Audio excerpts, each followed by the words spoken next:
বনফুলের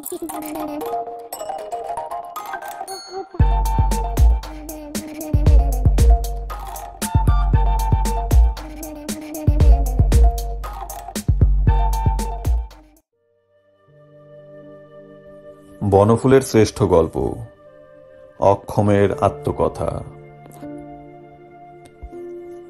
সে যেদিন আমার বুকে মুখ গুজিয়া ফুঁপাইয়া ফুঁপাইয়া কাঁদিয়াছিল, সেদিনের কথা আমি ভুলি নাই।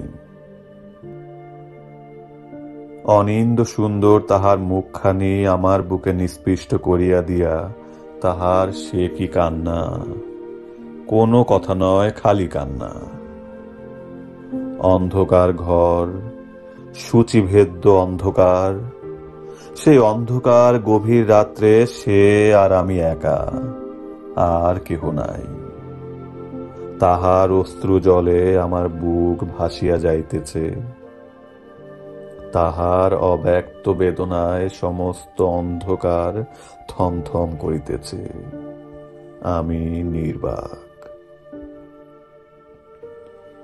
আর একদিনের কথা মনে পড়িতেছে। সেদিন অন্ধকার নয়, সেদিন জ্যোৎস্নায় পৃথিবী ভাসিয়া যাইতেছে। আমাকে বুকের মধ্যে জড়াইয়া যে উন্মাদনা সে প্রকাশ করিয়াছিল, তাহারও ভাষা নাই। তাহার বুকের স্পন্দন আমি শুনিয়াছিলাম, উন্মত্ত সে স্পন্দন। তাহার স্পন্দিত বক্ষ আমার সর্বাঙ্গে যে শিহরণ তুলিয়াছিল, তাহাকে বলি নাই। বলিলেও সে বুঝিত না। বলিলেই কি লোকে সব কথা বোঝে? তাহা ছাড়া আমি বলিতেই পারিতাম কি?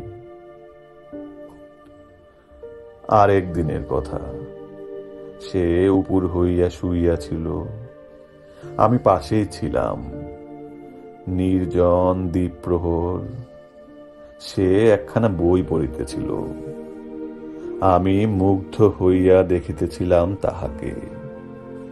কি অপূর্ব তাহার দেহখানি, যেন প্রস্ফুটিত একটি শতদল।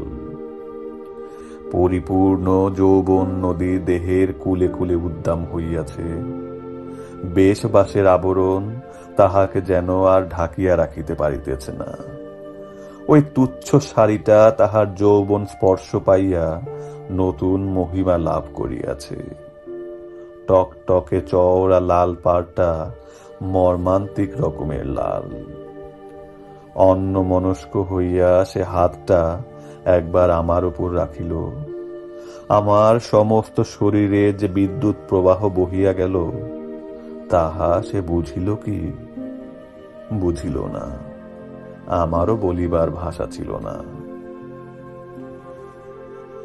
কোনদিন তাহাকে কিছু বলি নাই, অথচ তাহার নিত্য সঙ্গী ছিলাম। তাহার সুখ, তাহার দুঃখ, তাহার উত্তেজনা, তাহার অবসাদ সবই অনুভব করিতাম, সমস্ত প্রাণ দিয়া অনুভব করিতাম।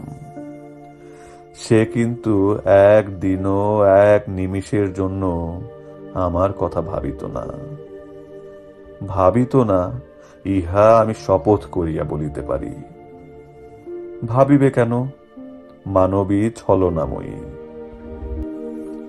অবশেষে সে আসিল। যাহার আশায় তাহার অন্তর উদ্বেলিত হইয়া উঠিত, যাহার বিরহে তাহার নয়ন পল্লবে অশ্রু নামিত, যে পাওয়া না পাওয়ার সন্দেহ দোলায় এতদিন দুলিতেছিল, সে একদিন সশরীরে বর বেশে আসিয়া অবতীর্ণ হইল এবং তাহাকে অধিকার করিল। আমি কিছু বলিলাম না। আমার চোখের সম্মুখেই তাহাদের প্রেম সম্মিলন নীরবে দেখিলাম।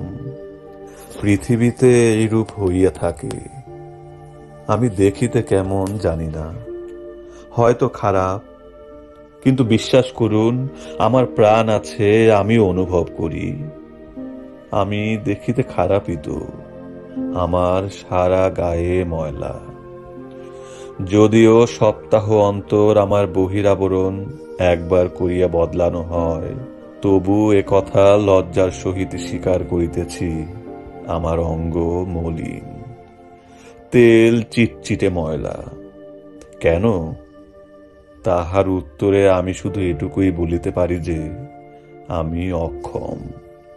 কল্পনায় আমি বিলাসী, কিন্তু কি করিব, আসলে আমি যে বালিশ, ছোট তাকিয়া মাত্র। আমার কোনো হাত নেই। তাহার দুঃখের অশ্রু জলে আমার বক্ষ ভিজিয়াছে, সুখের স্পন্দনে সর্বাঙ্গ স্পন্দিত হইয়াছে। তাহার গোপন প্রেম লিপিকা সে নির্ভয়ে আমারই তলায় লুকাইয়া রাখিয়াছে। তাহার অন্তরের সমস্ত নিগুড় বার্তাই আমি জানিতাম। তবু সে আমাকে হেলায় ত্যাগ করিল এবং বরণ করিল মানুষকে। তাহার কতটুকু সে জানে?